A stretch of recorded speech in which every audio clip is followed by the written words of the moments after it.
Salam alaikum. Namaste. Good morning to everybody.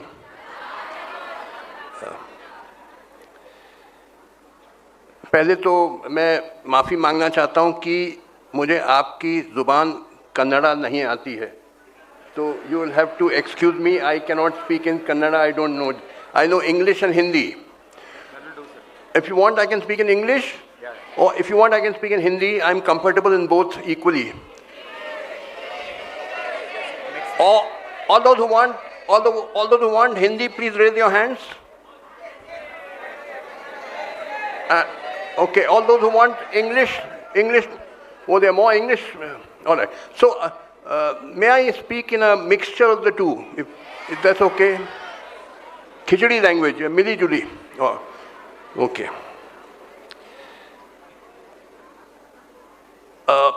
My elder brother, Honorable Justice Santosh Hegde, who is one of my ideals.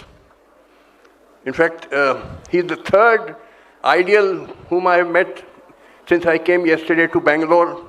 3 heroes. The first one was Justice Venkatachalaya, whom I met last night at his residence. He's 96 years of age, one of the greatest Chief Justices of India this country has seen, who maintained very high standards of integrity. This morning I met my second hero, that is Justice Shivaraj Patil, at his residence, and I had breakfast with him. Another great judge of the Supreme Court who maintained very high standards of integrity. And third is before you, Justice Santosh Hegde. All my seniors. When I was a High Court judge, they were Supreme Court judges. So, and the fourth one is Justice Ravindran, whom I'm meeting this evening. He was my contemporary. Bangalore, well, it was known as the Garden City. I believe now it is known as the Silicon of India, Silicon Valley of India, because of the IT industry. You have produced great jurists like the ones I have named just now, great scholars, great IT professionals, and excelled in various fields. So it is a great honor for me to have been invited by Mr. Abdul Subhan and his colleagues to come here and to address you. Today I'm going to speak on a topic which is of very crucial importance for India. That is our national aim. देखिए, किसी को समझ में नहीं आ रहा है कि हिंदुस्तान में हो क्या रहा है. Nobody can understand what is going on in this country. Total confusion, like people groping in the dark. You don't know which way we have to go, what is our way ahead, what has happened to us, what is the correct path. So yeah, I have come to explain all this because this is of utmost importance for the whole nation. And therefore, you will give me a little time and bear with me, because what I'm going to explain to you is something very vital for this country.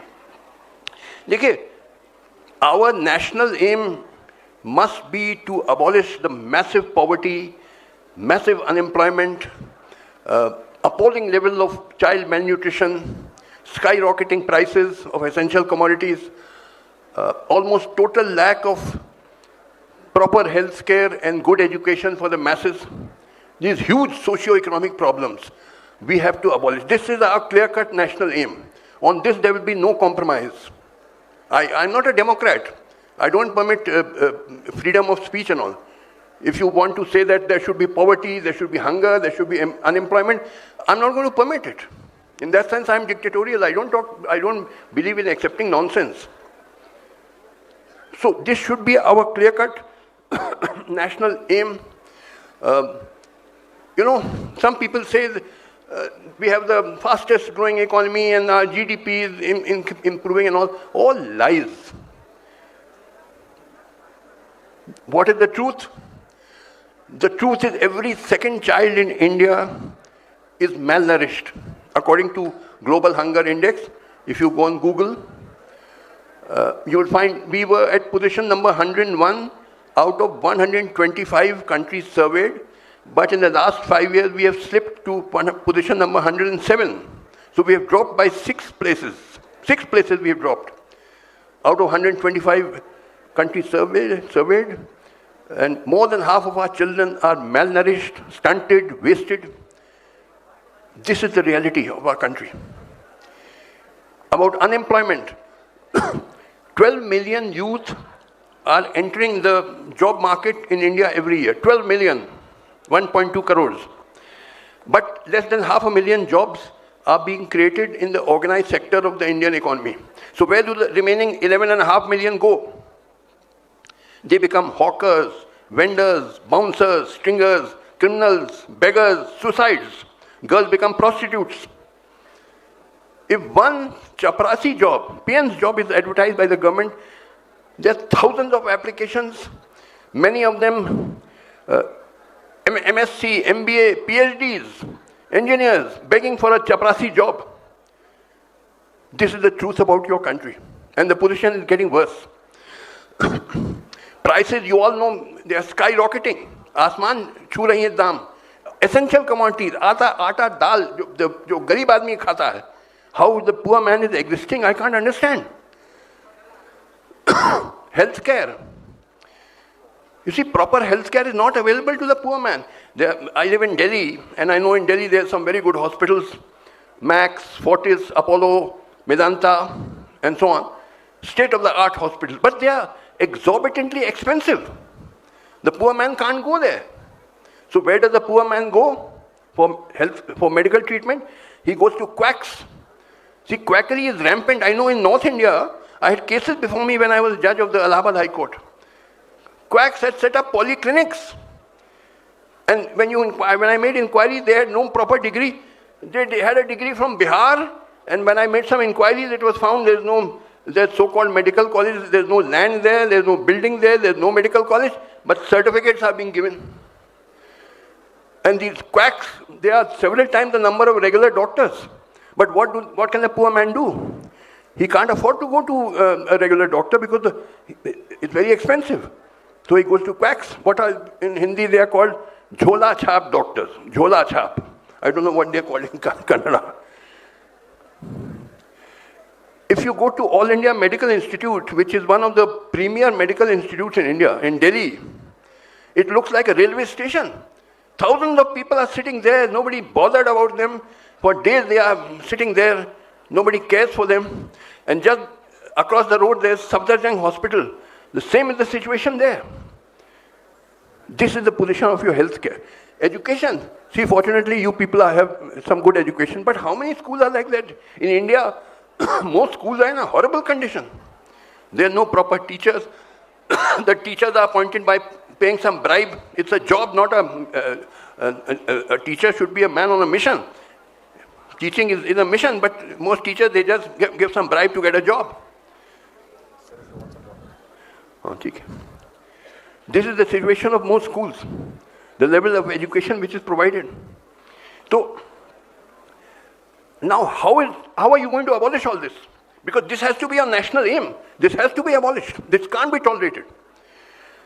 It can only be abolished by transforming India into a modern industrial giant like another China or United States.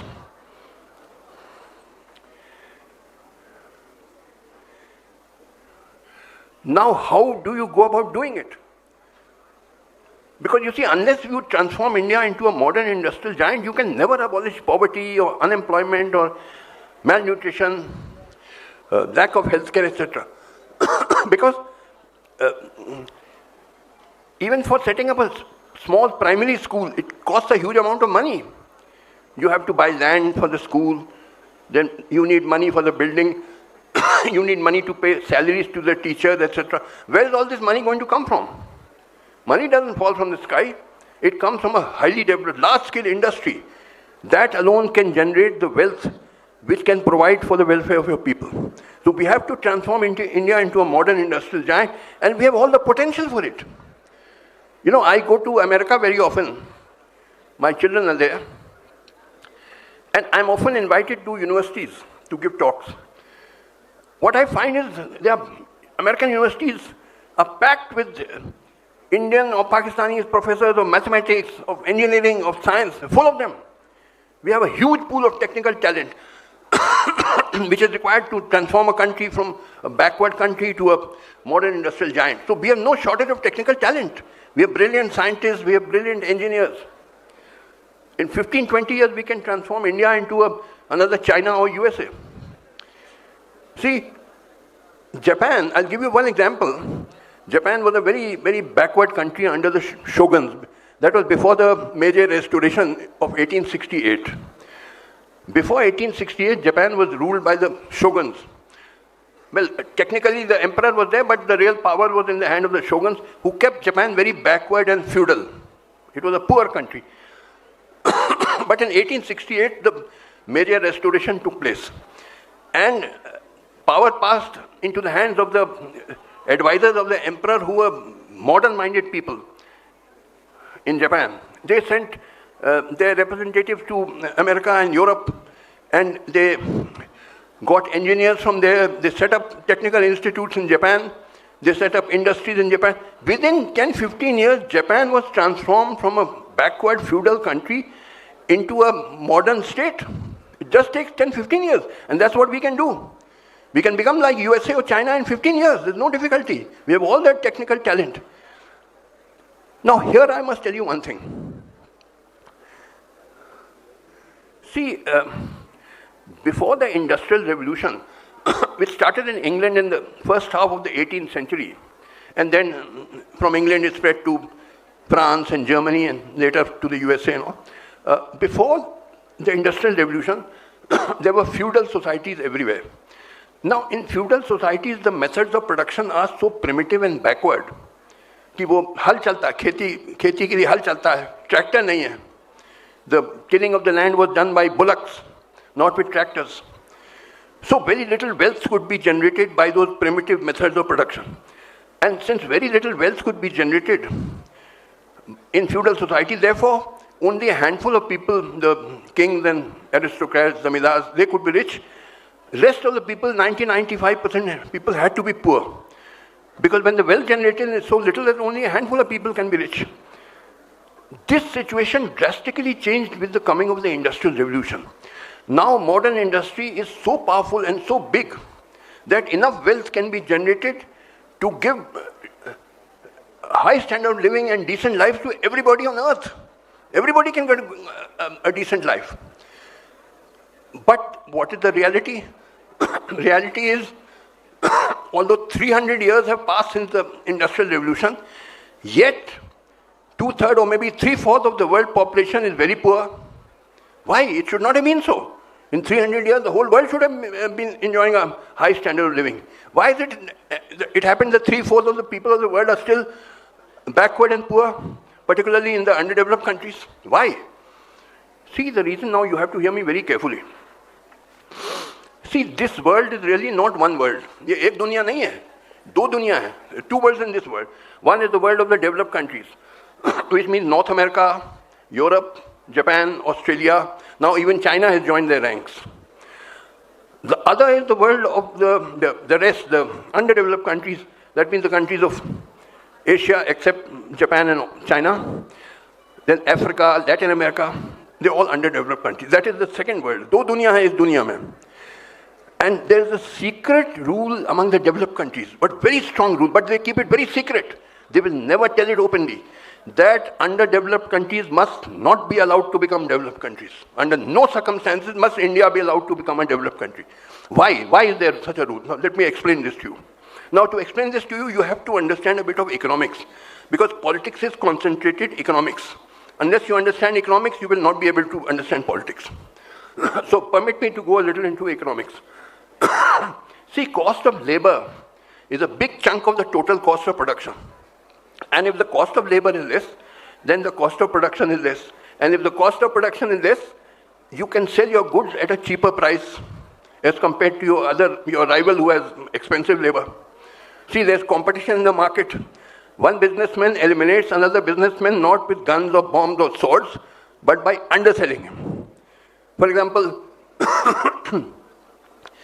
if you have a shop where you are selling a loaf of bread for 50 rupees, and next to your shop is my shop, and I'm selling the same high quality and size loaf of bread for 40 rupees. You are selling for 50, I'm selling for 40. What will happen? I will eliminate you by underselling you. In other words, all your customers will leave you and become my customers, and you will be eliminated. Now, the same thing happened on national and international level. To give you an illustration, China was a very poor and backward country before their revolution of 1949. Before 1949, China, 95% Chinese were living in horrible poverty. They were landless peasants living in, बहुत बुरा हाल था, miserable conditions. But after 1949, the leaders who came to power in China, they rapidly industrialized China. They set up a massive industrial base in China. Now that massive industrial base, coupled with the cheap labor available in China, enables the Chinese to undersell the whole world. I often go to America, the supermarkets there are packed with Chinese goods because the Chinese will sell the same high quality good which the American manufacturer can sell, but at half its price because the labor is cheap. Everything turns on cost of labor. Countries which have cheap labor have a distinct advantage over countries which have expensive labor. Like India, for example, has very cheap labor. If we set up a massive industrial base, we can undersell the whole world and Western industries will collapse. Who will buy the expensive goods of USA or Canada or Europe when we will sell the same high quality good at 1/3 the price? Because our labor is cheap. See, everything turns on cost of labor. And countries which have cheap labor have distinct advantage over countries which have expensive labor. Now, if you set up a massive industrial base, as I said, Western industries will collapse, throwing millions and millions of people out of employment. Will they permit that? No, they will oppose that tooth and nail. And how do they oppose it tooth and nail? They do so by making Indians fight each other on the basis of religion, caste, language, etc. Now, once you get this concept clear, things will become clear to you. Why did partition take place in 1947? Again, because these developed countries wanted Hindus and Muslims to fight each other. Why did this Pahalgam attack on 22nd April 2025 took place? Same reason, because selectively 26 Hindus were killed. And therefore those who did this selective killing, their obvious intention was that Hindu-Muslim hostility should be increased. And who will benefit? Again, the developed countries will benefit if Hindus and Muslims fight each other. So the same game is continuing all through. Once you have your basic concept clear, you can understand what is going on in the world. Otherwise, you will not understand anything. So,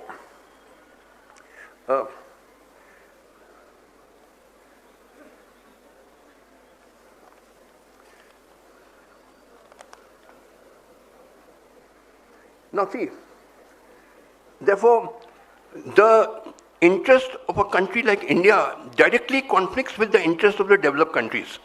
The developed countries' interest is that India must not be allowed to become a modern industrial giant. It must be kept poor and backward and semi-feudal. Our interest, on the other hand, is that we must become a modern industrial giant because unless we do so, we will never be able to abolish poverty and unemployment and hunger and lack of healthcare, etc. So our interest directly conflicts the interest of the developed countries and the developed of the underdeveloped countries like India. How will this contradiction be resolved? This is a very sharp contradiction. They will not allow you to become developed, and we must become developed. This is direct contradiction. Now, to explain this, first, I want to go a little bit into history, because then I will be able to explain to you how this contradiction can be resolved. First of all, you must understand what is India. आपको मालूम है भारत है क्या, हिंदुस्तान है क्या? Nobody knows. 143 crore people living in India, not a single one can say what is India. None of you can tell. I'll tell you. See, this is a country of immigrants.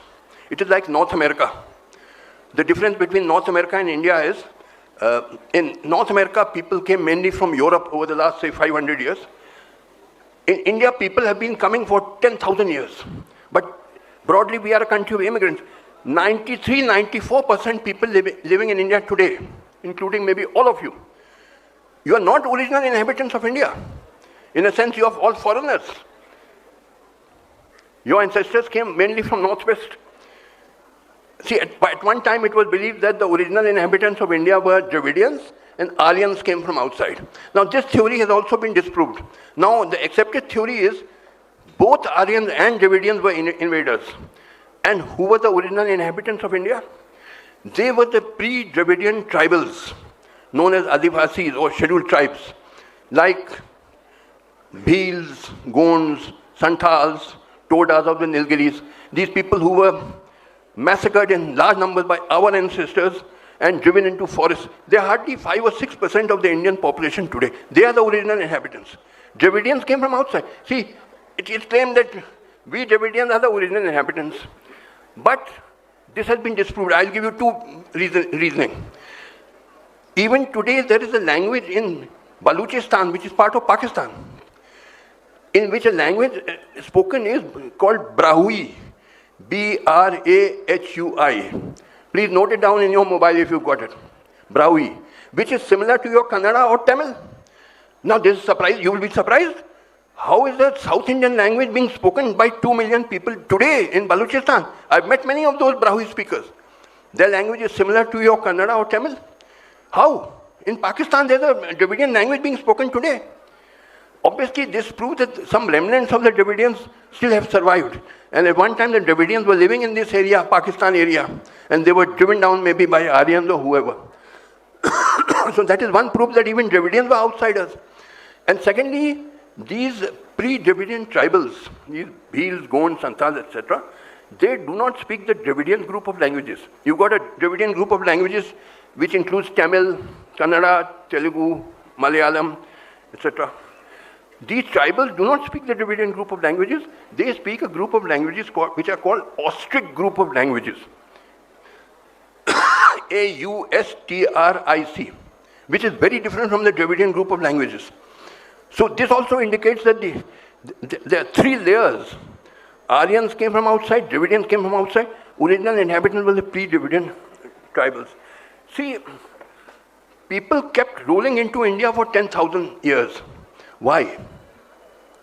Except on 3 occasions, people went from India outside. One was the indentured labor, which was sent by the Britishers to Fiji and Mauritius, British Guiana, and so on, as plantation labor in the 19th century. Second was a group of people on the western coast, like Gujarat, who went as traders to East Africa. And thirdly, the diaspora over the last 50 years, IIT graduates, doctors, the highly educated people who went to America and all. Except on these 3 occasions, nobody left India. Everybody kept coming into India. Why?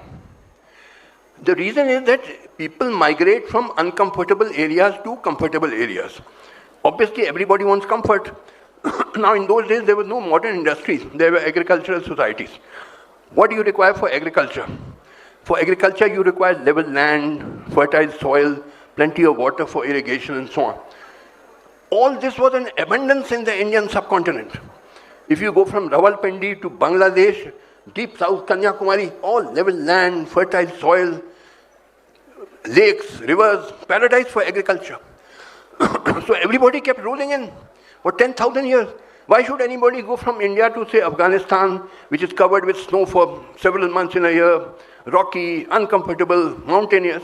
Everybody wants comfort. So people kept and there's no extreme climate. I live in Delhi. The minimum temperature becomes, say, 5 degrees centigrade. It is not minus 30 degrees centigrade as in Russia and all. It is cold, but not killing cold. So it is tolerable. So the climate is relatively not so extreme. So people kept coming into India for 10,000 years because this was ideal for agriculture. And that is why there's so much diversity in India. Tremendous diversity. So many religions, so many castes, so many languages, so many ethnic groups, etc. You compare India with China. You see, you have a population of over 140 crores, so does China. Their population is also about 140 crores. But there's broad homogeneity in China. All Chinese have got Mongoloid faces. They look like Mongoloids. 95% Chinese belong to one ethnic group called the Han, H-A-N. They have one common written script called Mandarin. Mandarin is also a spoken language. but there's some other spoken languages like Cantonese and Hakka, but written language is the same. So there's broad, not absolute, but broad homogeneity in China. On the other hand, in India, there's tremendous diversity. So that is because whichever group of immigrants came into India brought their own religion, their language, their customs, their culture, and so on. That is why, that explains the tremendous diversity in India, because this is a country of immigrants. So the only policy which can work in this country is the policy of the great Mughal Emperor Akbar. It is called Sulh-e-Kul. See, Akbar tried two policies. One, he tried to form a common religion called Deen-e-Ilahi, but that was a failure. But the second policy, this is Sulh-e-Kul, was a great success. Because Sulh-e-Kul means giving equal respect to all religions and communities. Akbar he's the father of the Indian nation. That is why the Mughal Empire lasted so long, for 300 years, because it was inclusive. It took everybody together. Akbar had in his own court Hindus on a very high level, like Raja Todarmal was the finance minister of the Mughal Empire, and Akbar and Birbal and Man Singh were great generals. So everybody was given respect.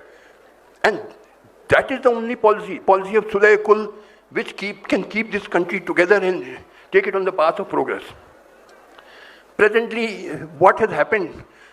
In the constitution, it is mentioned secular. De jure, you are secular, but de facto, you are becoming Hindu. Now, if you make it like this, you are then treating non-Hindus as inferiors. And what will be the result? The people in the northeast, they are overwhelmingly Christians, like Nagas, Mizo, they are Christian. They will say, we will secede from India. You want to make this country a Hindu state, that means we must become inferior. This is not acceptable to us. We have our self-respect. We will not live in a country which treats us as inferiors. So the northeast states will secede. Kashmir is predominantly Muslim. They will say, we will secede. Sikhs are demanding Khalistan. You're going to have many partitions. This country will be balkanized. It will be broken up. If you adopt this policy that this will be a Hindu state, with some elements as you know, are trying to do. So,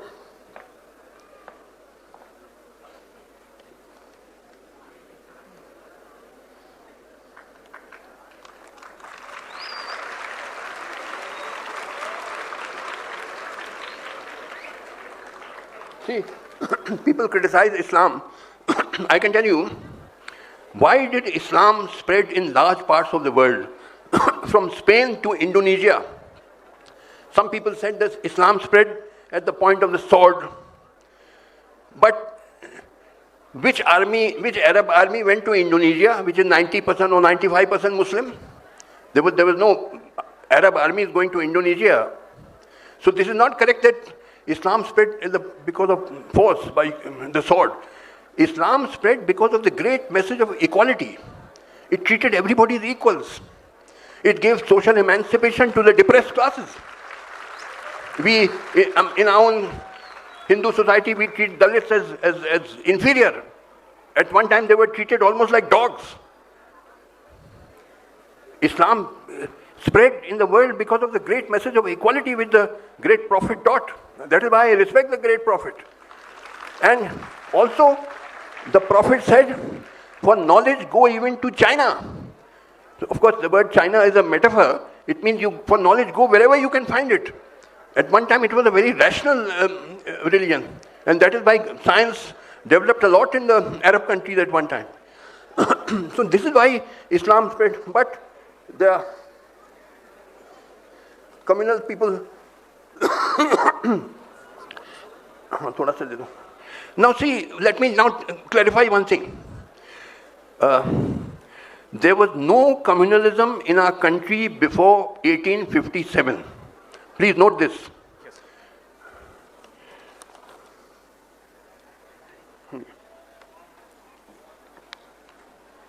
1857 के पहले कोई सांप्रदायिकता, फिरका परस्ती नहीं थी हिंदुस्तान में. Before 1857, Hindus and Muslims used to live like brothers and sisters, help each other. Hindus would participate in Eid and Muharram, Muslims would participate in Holi, Diwali. कोई problem नहीं था. Yeah, it is true that the initial Muslim invaders who came into India, they broke a lot of Hindu temples. This is correct. Like Mahmud Ghazni broke the Somnath temple. It is correct. And many other invaders did the same. But the descendants of the Muslim invaders, like for instance, Babur was an invader. But his grandson Akbar was not an invader. He was born here in India. He lived all his life in India. So the descendants of the Muslim invaders, they in fact, far from breaking temples, they would give grants to Hindu temples. See, this part of our history has been concealed in our history books. Our history books have been distorted by the British and their followers. The first part that the Muslim invaders broke temples, that is mentioned. Ki Mahmud Ghazni broke Somnath temple.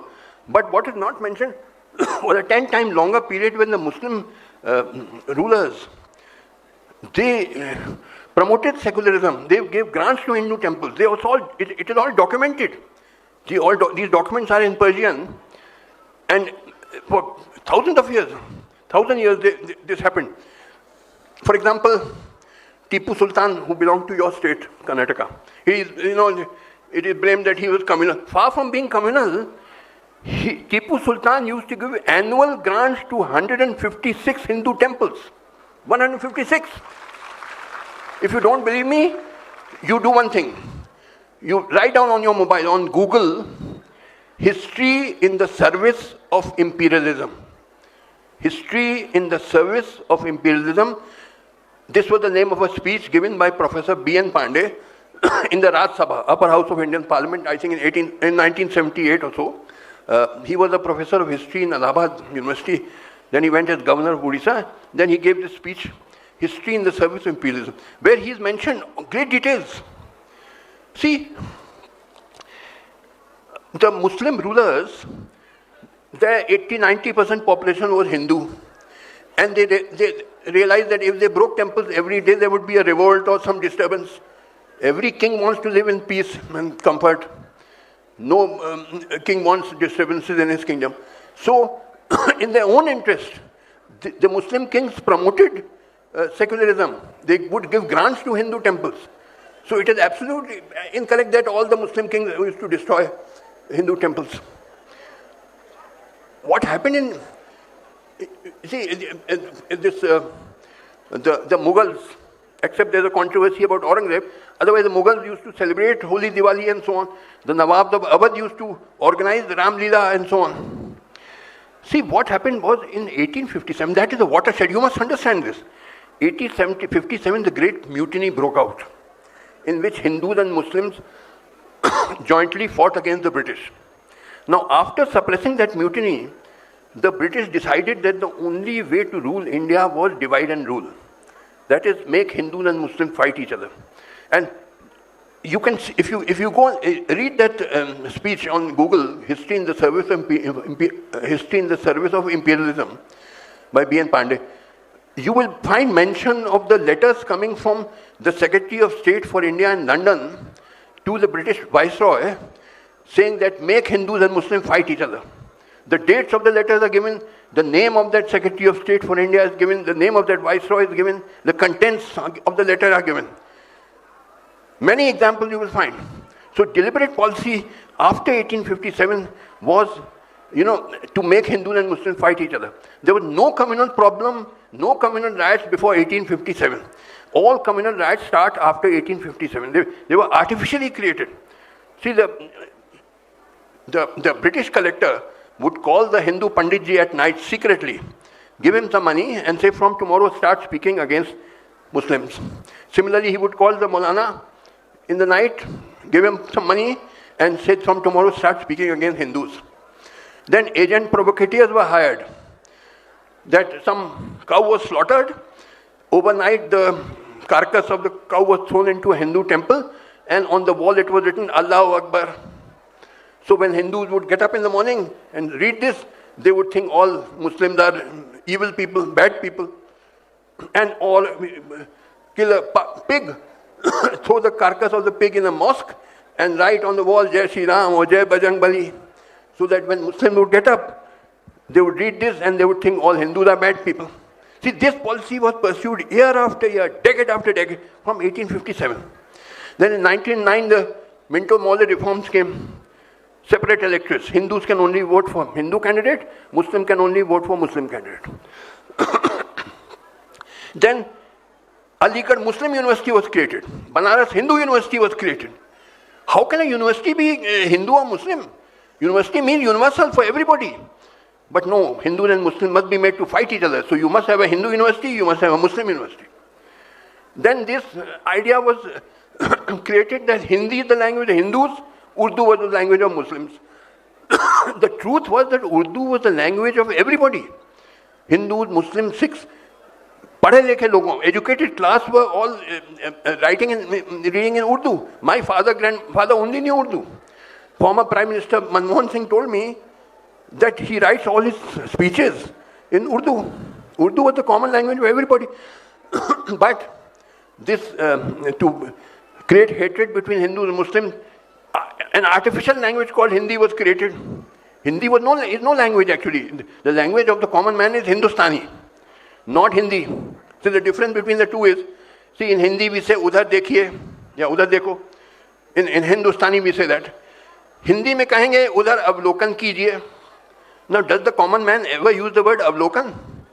Common man says udhar dekho ya udhar dekhiye. He will never say udhar avlokan kijiye. But you have to create a language artificially. Hindi is an artificially created language. The language of common man was Hindustani and the language of the educated class was Urdu. But again, to make Hindus and Muslims fight each other. So this policy chalti gayi, year after year, decade after decade, ultimately resulting in partition. देखिए, ये जो पाकिस्तान है ना, it is a fake country. Pakistan कोई मुल्क नहीं है. It is part of India. It is bound to be reunited with India. Pakistan क्या है? Pakistan is Punjab, it is Sindh, it is Baluchistan. These were all part of India for 500 years from the time of Mughal Emperor Akbar. I have a lot of Pakistani friends. I talk to them on WhatsApp. Hindustani में हम बात करते हैं, वो Hindustani हमसे जवाब देते हैं. एक ही जुबान है, and culture is really based on language, not on religion. तो हम लोग की culture एक ही है, Indians और Pakistanis की. We are actually one country. Pakistan तो फर्जी मुल्क है. It is bound to be reunited with India. वो बनाया गया था इसलिए ताकि हिंदू मुसलमानों को लड़वाना है. The whole game of the developed countries was this.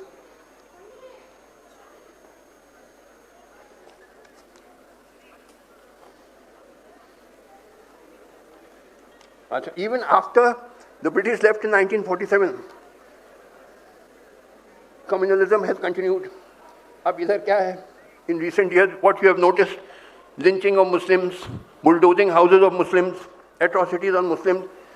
वो कोई जय श्री राम नहीं कह रहा तो पिटाई करो उसकी.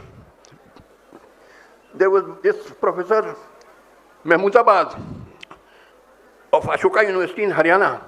He had only written that Muslims are being lynched, which is a fact, and he has been arrested and put in jail. Umar Khalid, who got a PhD from JNU for 6 years, he's in jail for nothing. There's no real charge against him. And this is our judiciary. Pardon me, my brother Santosh Hegde, this is what has happened to your judiciary. Your job was to protect the rights of citizens. That is what you are paid for. And lots of Muslims are in custody for years. Umar Khalid, what is there against him? I can't find anything except that he's a Muslim by name. For 6 years, and these Supreme Court judges, they postpone his bail application. Postpone करते जा रहे हैं. अरे bail application, when a bail application would come to me, within 2 weeks I would decide this way or that way.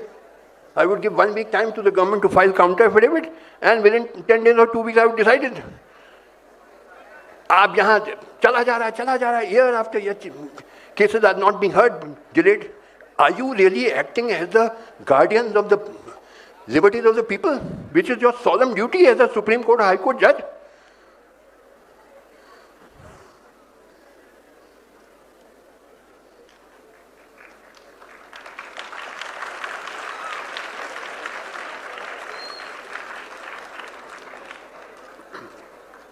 So now coming back to the central point which I raised, that how can we transform India into a modern industrial giant?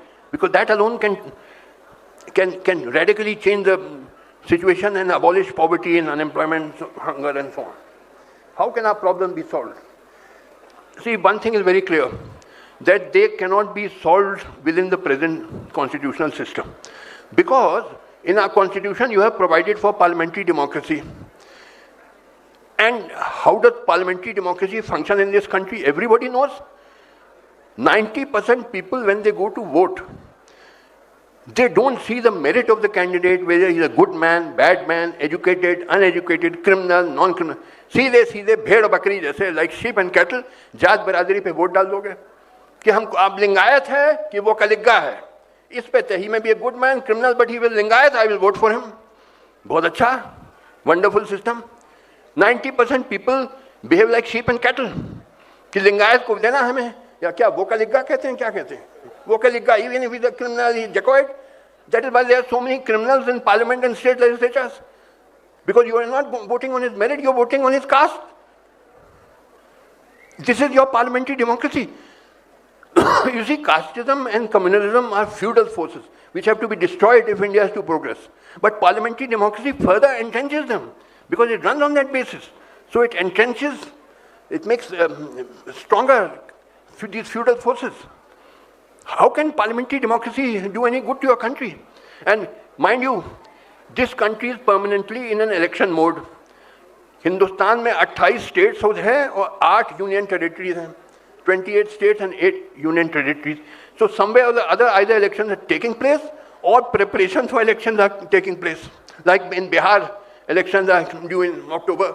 उसके बाद कहीं ना कहीं तो माहौल permanently we are in an election mode. और election जीतने का क्या तरीका है? How to win election? By polarising society, by spreading hatred, by inciting on religious और कास्ट बेसिस हेट्रेड. ये तो आपकी पॉलिटिक्स हो गई है. पार्डन फॉर मी, यहाँ बैठे हैं हमारे एमएलए साहब, चले गए क्या? Is he gone? Left. I have no, pardon me, I have no respect for politicians. I must tell you, I am a very blunt man. I have no respect for politicians. Most of them are rogues and rascals.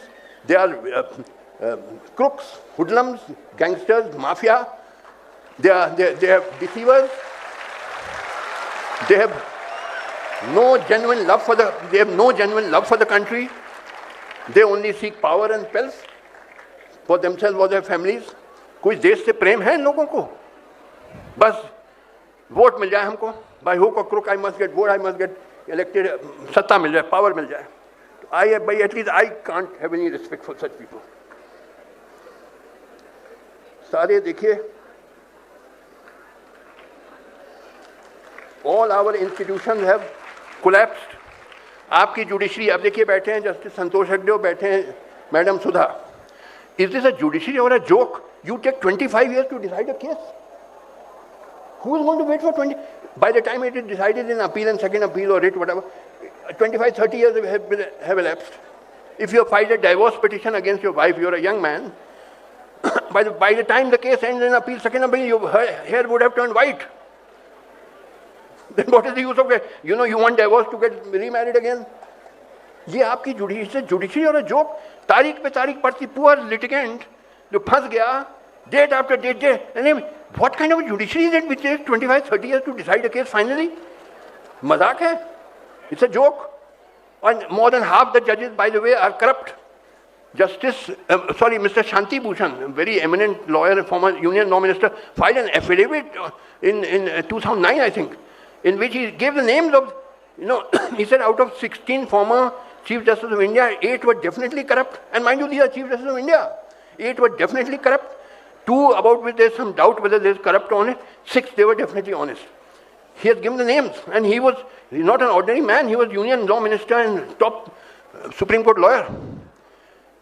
कितना corruption फैल गया है आपकी judiciary में? तो क्या, is it not a total collapse of your system? Some people ask me, I said, yes, close down the law courts. You don't need your law courts anymore. And this is the way you're going to function. You're taking 25 years to decide cases, and half of you are corrupt, and go home, pack up, resign, and go home, get out. We don't need a judiciary. क्या फायदा है इसी judiciary से? I am a very straightforward talker. I don't believe in talking nonsense. आपकी parliament में क्या होता है? चिल्ला रहे हैं, shouting, screaming, कुछ नहीं है, कुछ होता है. Bureaucracy, police has largely become, politicized. They were meant to be independent organs, independent of, but they have all become agents of the politicians. ये क्या पूरा सिस्टम आपका कोलैप्स कर गया है.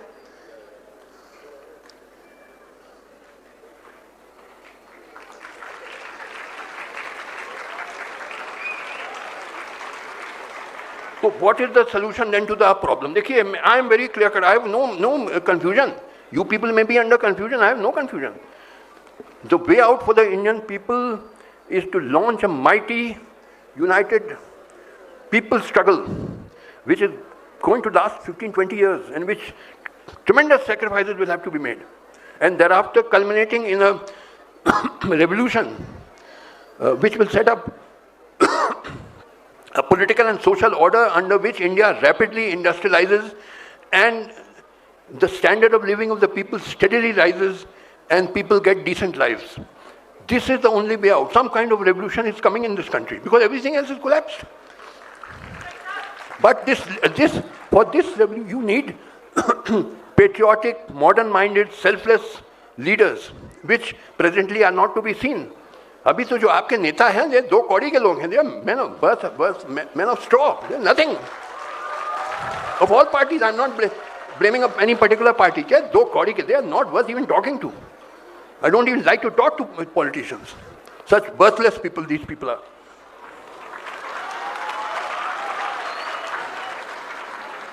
अब देखिए, as I said, देखिए, I am not a supporter of democracy and freedom. See, remember one thing. The test of every political activity is one and only one. And that is, does it raise the standard of living of the people? Does it give people better lives? That is the end. Freedom and democracy can only be a means to that end. It is not the end in itself. So too much democracy and freedom should not be allowed. Democracy means caste and communal vote banks. This is democracy in our country. Do you want this? And if feudal forces are being further strengthened, this is your democracy. I'm against democracy. China में कोई democracy नहीं है. You know, Chinese leaders, their one aim is to keep on industrializing, developing the industries. China has become, very powerful. आपके यहाँ क्या leaders का क्या aim है? कि राम मंदिर बनाना है, cow protection करना, ये आपके country leaders का aim है. This is the difference between China and आप जानते हैं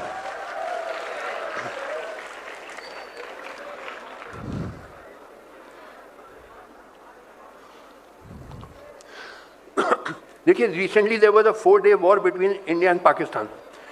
Now in this war the Pakistanis used Chinese aircraft and missiles, whereas we used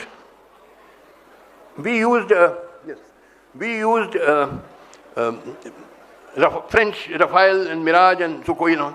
But the Chinese weapons, aircraft and missiles proved superior to us. They knocked out, destroyed many of our aircraft. What does it prove? It proves that China has gone ahead of Europeans in technology, because these weapons, modern weapons, can only be a product of a modern industrialized economy. So China has gone ahead in industrialization as compared to Europe. It has not gone up to the level of USA, but it has surpassed Europe. So, क्योंकि वहाँ leaders, they don't permit democracy now. सीधे industrialization बढ़ता जाएगा. Rapidly they are increasing it. आपके यहाँ क्या है कि राम मंदिर बनाना है, वही है आपका प्रायोरिटी. अभी yesterday it was announced yoga day. अरे खाने को है नहीं, पेट में रोटी नहीं है, योगा करो. You don't have a job, but do yoga. Wonderful. Are they not stunts and gimmicks? You are treating your people to be fools. You think your people are fools. उनको योगा करा रहे. अरे भाई, उनको नौकरी चाहिए, उसको रोटी पेट में चाहिए, मगर उसका नहीं, रोटी और नौकरी नहीं मिलेगी, योगा करो. Very good, very good. अच्छा, अब now see, presently India is not passing through the period of revolution, but before the actual revolution breaks out, there is a period of ideological revolution. We are passing through that period of ideological revolution. See, for example, in France there was a revolution in 1789. But before 1789, for several decades, there was an ideological revolution led by great thinkers and writers like Voltaire and Rousseau and Diderot and so on, which attacked the feudal system, attacked religious bigotry and so on. So India is presently passing through the period of ideological revolution, which is a precursor, which precedes the actual revolution. Or isme all of you thinkers can play a great role in attacking feudal ideas like casteism and communalism and so on. That is your patriotic duty which you have to perform. अब देखिए एक चीज आप बता दें and then I will conclude. Hear me very carefully. See, the problem is not how to raise the production. You've got modern method. You can increase steel production or copper production. You can increase production of anything, any number of times. The problem is that people are too poor to buy that. Problem is of purchasing power. आप production बढ़ा देंगे मगर वो बिकेगा नहीं because people are so poor they can't buy it. Now what happened in the Soviet Union, let me just tell you. In 1917 there was a revolution in Russia. The real industrialization of Russia started in 1928 with the adoption of the first 5-year plan. The methodology adopted in that 5-year plan was this. Every 2 years the prices of commodities were reduced by 5 to 10%. Every 2 years. So steadily the prices are being lowered and lowered. The central government fixed all the prices, and every 2 years the prices were reduced by 5 to 10%. Now this resulted in increase in the purchasing power of the masses, because with the same income, now you can buy more goods because the prices are going down. So this way the domestic market was expanded by this methodology, by steadily reducing prices and simultaneously stepping up production.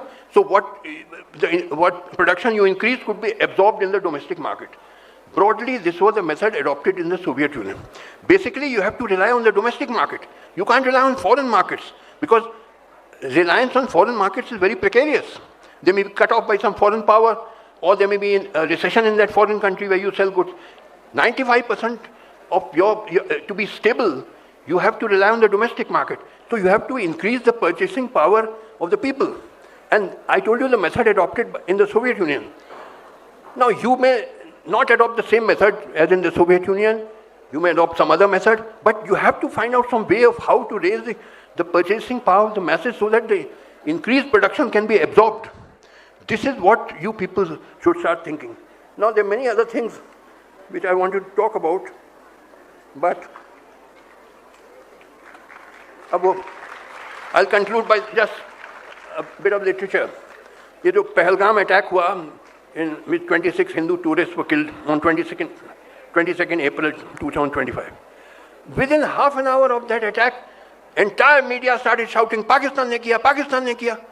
Achha, I was interviewed, and I said, well, what is the evidence that it was Pakistan who did it?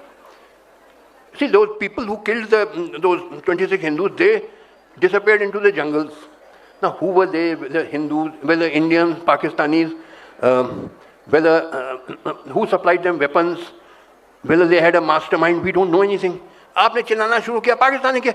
मैंने कहा, this reminds me of two literary pieces. One is Shakespeare's play Julius Caesar. You see, when Julius Caesar was assassinated, the Romans were very angry at his assassination. So they came out on the streets searching for the assassins. Now, one of the assassins was a man called Cinna, C-I-N-N-A. But the mob caught hold of a man whose name was also Cinna, but he was Cinna the poet. So he started shouting, why are you catching me? I'm not Cinna the assassin, I'm Cinna the poet. So the Roman mob said, then hang him for his bad verses. He writes bad poetry, and they killed him. So what I mean to say is that mob mentality is emotional, not rational. They want to kill someone. किसी को अब आपने पाकिस्तान को पकड़ लिया, पीटो. He's a good whipping boy, मारो. No investigation, done nothing आपने. दूसरा piece है Alice in Wonderland. उसमें there is one character called the Queen of Hearts. Anybody brought before, she would say, off with his head, sir kato. So somebody said, what about holding a trial before cutting off his head? What about giving him a hearing? She said, no, that will come later, first cut off his head. So you all are behaving like this. कि साहब पाकिस्तान ने क्या, without investigation, Pakistan ने, अच्छा, when I said all this in my interview, immediately I was branded as anti-national, pro-Pakistani. People started attacking me. कि तुम पाकिस्तानी हो, तुम्हें हमने कहा भैया ठीक है, sorry. You can't even raise questions, or you'll be branded as an anti-national.